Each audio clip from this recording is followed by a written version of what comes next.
আমার বাবার কবর ভেঙে ডেবে গিয়েছে, এটা কি খারাপ কোনো কিছুর আলামত? বদনজর কিংবা জাদু করলে তা কিভাবে বুঝবো? কোনো মহিলা যদি নামাজরত অবস্থায় থাকে আর ঘরের বাহিরে থেকে কেউ অতিরিক্ত ডাকাডাকি করে, তাহলে কি করা উচিত? ব্যাংক অ্যাকাউন্টে বছর শেষে কিছু টাকা সুদ ঢুকে, ওই টাকা কি করব? চোখের যদি বানানোর আমল কি? হাঁটুর নিচে হাত রেখে কি রুকু করা যাবে? বিপদে পড়ে কোথাও টাকা পাওয়া যাচ্ছে না, তখন সুদে টাকা নেয়, এটা সম্পর্কে কি বলেন? 200 বার সূরা ইখলাস পড়ার পর কোনো বিশেষ ফজিলত আছে কিনা জানলে উপকৃত হব। নামাজ পড়ার সময় পোশাকে যদি কোনো প্রাণীর ছবি থাকে তাহলে নামাজ হবে কিনা? মহিলারা কি হাত এবং মুখ খোলা রাখতে পারবে কিনা? তাহলে আর বিলম্ব না করে চলুন আমরা আপনাদের যে সমস্ত প্রশ্ন ইতিমধ্যে আমাদের কাছে এসে পৌঁছেছে সেগুলোর উত্তর দেওয়ার শুরু করি। আব্দুল্লাহ আল মামুন রাজু জানতে চেয়েছেন, চোখের যদি বানানোর আমল কি? চোখের যদি বানানোর জন্য কোন হাদিস থেকে বিশেষ কোনো আমল বলা হয়নি, তবে রুকিয়া হিসাবে ফাকাশাফনা আনকা গিতা আকা ফাবাসারুকা আল ইয়াউমা হাদিদ, সূরা হাদিদের এই আয়াতটির অংশ, এটা পড়ে চোখে ফু দেওয়ার কথা অনেক ওলামা ইকরাম বলে থাকেন। এটা শুধু ঝাড়ফুঁকের জন্য কোরআন হাদিসে বর্ণিত থাকা কোনো জরুরি নয়, কোরআনের আয়াতকে শেফা হিসাবে গ্রহণ করা যেতে পারে, সেই হিসাবে এটা কেউ করতে পারেন, তবে এটা হাদিস থেকে শেখানো কোনো আমল নয়, সেটি আমাদের মাথায় রাখতে হবে। বানিউল আলম আপনি জানতে চেয়েছেন, হাঁটুর নিচে হাত রেখে কি রুকু করা যাবে?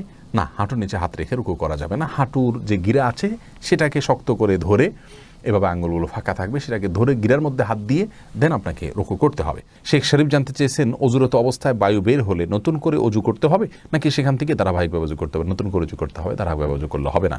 মাঝখানে যদি অজু হাত ধুয়েছেন, মুখ ধুয়েছেন, তারপর বায়ু বের হলে তাহলে শুরু থেকে অজু করতে হবে আপনাকে।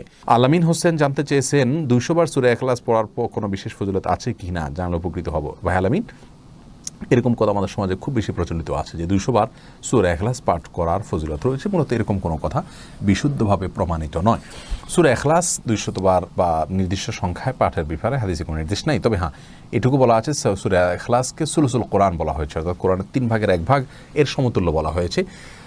অতএব যদি কেউ 3 বার সূরা ইখলাস তেলাওয়াত করেন তাহলে কেমন যেন তিনি 1 খতম কোরআনের সওয়াব পেলেন, এটুকু বলা যেতে পারে। যদি হাদিসে ওইভাবে বলা হয়নি, ওলামা ইকরাম সেই ব্যাখ্যা এটা বলেছেন, কিন্তু 200 বারের কোনো ফজিলত হাদিসে পরিণত হয়নি, বিশুদ্ধভাবে এটি মন গড়া কথা অনেকে বলে থাকেন। এরপরে রেজওয়ান আহমদ শুভ আপনি জানতে চেয়েছেন, ব্যাংক অ্যাকাউন্টে বছর শেষে কিছু টাকা সুদ ঢুকে, ওই টাকা কি করব? ওই টাকা যদি বন্ধ করার কোনো অপশন থাকে তাহলে বন্ধ করে ফেলবেন, আর যদি বন্ধ করার কোনো অপশন না থাকে, অটোমেটিকলি আসতে থাকে প্রতি বছর শেষে, তাহলে সেটা গরিব দুঃখীদেরকে হিসেব করে দান করে দিয়ে দিবেন এবং কোনো সওয়াবের আশা করবেন না। সারা সফা জানতে চেয়েছেন, ফরজ নামাজে ভুল হলে কি সিজদা সাহু করলে নামাজ হয়ে যাবে নাকি পুনরায় পড়তে হবে? বোন সাফা সারা, ফরজ নামাজে যদি ভুল হয়, ভুলটা যদি হয় ওয়াজিব তরকের ভুল, তাহলে সিজদা সাহু করলে নামাজ হয়ে যাবে, আর যদি ফরজ তরক হয় তাহলে সে নামাজ বাসি রাকাত আবার পড়তে হবে।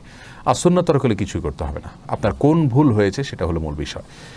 আর সিজদা সাহুর বিষয়টি সব নামাজের ক্ষেত্রে একই কথা প্রযোজ্য, সুন্নাত ওয়াজিব ফরজ সব নামাজের মধ্যে একইভাবে, অর্থাৎ ওয়াজিব তরক হলে সিজদা সাহুর নামাজ হয়ে যাবে।